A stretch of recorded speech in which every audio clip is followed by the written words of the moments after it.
सलीम वास्तविक वही शख्स जो अक्सर अपने वीडियो और बयानों की वजह से सोशल मीडिया पर चर्चा में रहता था, जो खुद को कभी पूर्व मुस्लिम बताता था, कभी अपने विचारों को लेकर डिबेट्स में छाया रहता था। लेकिन इसी सलीम पर कुछ महीने पहले एक खौफनाक हमला हुआ और वहीं से खुलने लगी उसकी वो पुरानी परतें जिनके पीछे छिपा था 31 साल पुराना एक राज।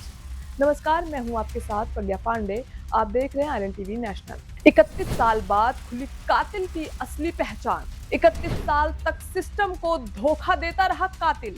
एक किडनैपिंग केस ने हिला दिया पूरा सिस्टम। आज ये मामला सिर्फ एक हमले का नहीं है, बल्कि एक ऐसे शख्स की कहानी है जिसकी पहचान बार बार बदली गई, जो कभी आम जिंदगी जीता दिखा और जिसने 3 दशकों तक कानून को चकमा दिया।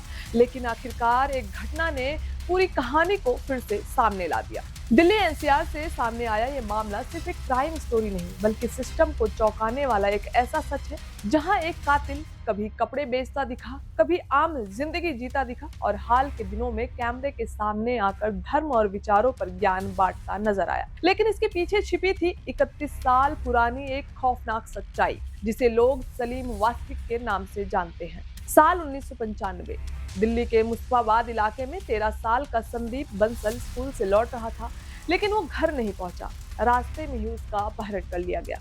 फिरौती की मांग की गई, लेकिन पैसे मिलने से पहले ही उसकी हत्या कर दी गई। कुछ समय बाद बच्चे का शव नाले से बरामद हुआ, जिसने पूरे इलाके को हिला दिया। जांच जैसे जैसे आगे बढ़ी, शक एक नाम पर जाकर टिक गया, सलीम।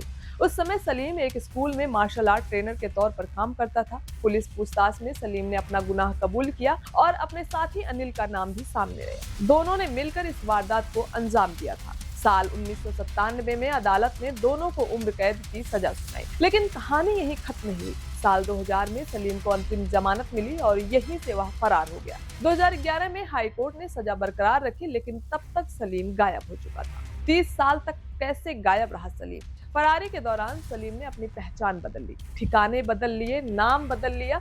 कभी हरियाणा, कभी उत्तर प्रदेश और फिर गाजियाबाद के लोनी में जाकर बस गया। इतना ही नहीं, कई दावों के मुताबिक उसने खुद को मृत तक घोषित कर दिया और करीब 3 दशकों तक पुलिस की पकड़ से दूर रहा। सोशल मीडिया और नई पहचान। हाल के सालों में सलीम की एक नई पहचान सामने आई। वो सोशल मीडिया और यूट्यूब पर एक्टिव रहने लगा। कभी धर्म पर बयान देता, कभी बहसों में नजर आता, खुद को एक्स मुस्लिम और नास्तिक बताने लगा। लेकिन इसी डिजिटल पहचान ने उसकी असली कहानी की परतें खोल दी। कुछ महीने पहले गाजियाबाद में सलीम पर जानलेवा हमला हुआ। बिना नंबर प्लेट की बाइक पर आए 2 हमलावरों ने उस पर चाकू से हमला किया। गले पर कई वार किए गए और वह गंभीर रूप से घायल हो गया। डॉक्टर के मुताबिक शरीर पर 14 से ज्यादा चोटें लगी। इस हमले के बाद जब पुलिस ने जांच शुरू की तो सलीम का पूरा बैकग्राउंड खंगाला गया। यहीं से दिल्ली और यूपी पुलिस के बीच जानकारी साझा हुई और पुराने केस की फाइल फिर खुल गई। जांच में कई जगह नाम, पहचान और रिकॉर्ड में गड़बड़ियां सामने आई, जिससे शक और गहरा हो गया। पुलिस के मुताबिक फरार अपराधियों की तलाश के लिए खास सेल काम करती है, जो ऐसे मामलों की लिस्ट तैयार करती है जिन पर इनाम घोषित होता है या जो लंबे समय से फरार होते हैं। इसी सिस्टम के जरिए धीरे धीरे सलीम की असली पहचान तक पहुंच बनाई गई। जांच में यह भी सामने आया है कि सलीम ने अपने मरने की अफवाह फैलाई थी। कुछ रिपोर्ट्स के मुताबिक उसने गांव में यह संदेश फैलाया कि उसकी मौत हो चुकी है।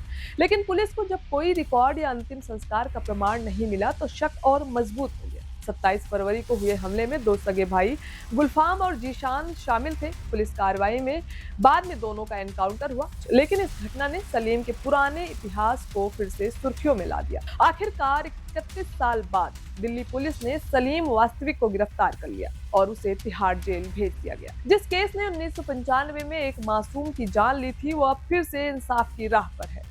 ये सिर्फ एक गिरफ्तारी की कहानी नहीं है, ये उस सिस्टम की परीक्षा भी है जहां एक इंसान 3 दशक तक छुपा रहा और आखिरकार कानून ने उसे ढूंढ लिया।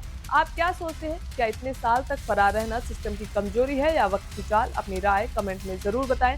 फिलहाल के लिए इतना ही। खबरों के अपडेट्स के लिए जुड़े रहें आरएन टीवी नेशनल के साथ।